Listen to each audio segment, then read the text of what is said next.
Comment rendre efficace le site internet de votre organisation professionnelle?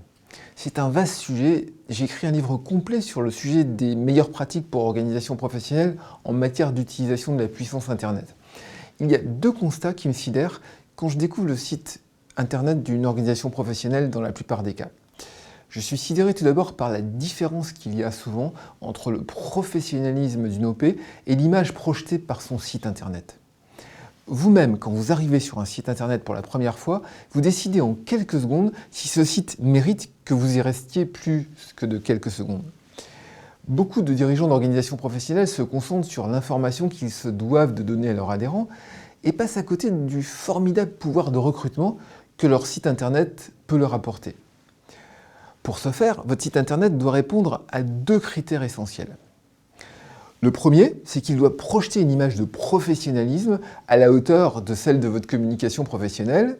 C'est à ce moment que vous mettez cette vidéo sur pause et que vous regardez votre site internet avec un objectif comme si vous le voyiez pour la première fois. Votre site internet doit donner envie, il doit donner une raison de commencer à interagir. Quand un de nos clients décide de refondre son site internet, nous concevons la page d'accueil avec pour objectif principal qu'un visiteur interagisse avec la page dans les premières secondes. Car si nous réussissons à lui donner une envie de cliquer avant qu'il ne quitte le site, c'est gagné. Ce qu'il ne faut pas oublier, c'est que ces adhérents potentiels qui viennent sur votre site ont pour référence en termes de qualité celles des sites sur lesquels ils passent tout leur temps dans la journée, c'est-à-dire Amazon, Google, Facebook, Air France, etc.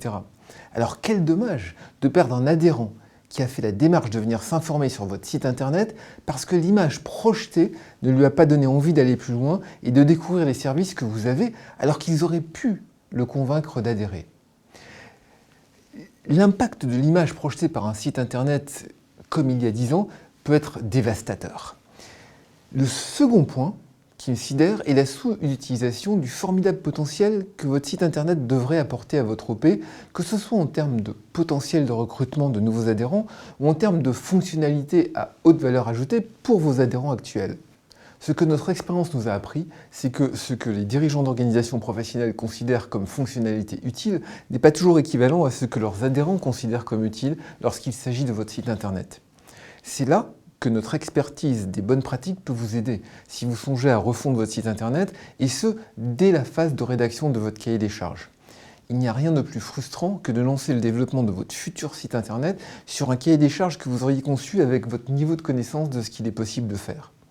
Ne passez pas à côté des nouvelles fonctionnalités spéciales pour organisations professionnelles qui peuvent permettre à votre site internet de faire la différence. Posez-nous votre question ci-dessous. À bientôt.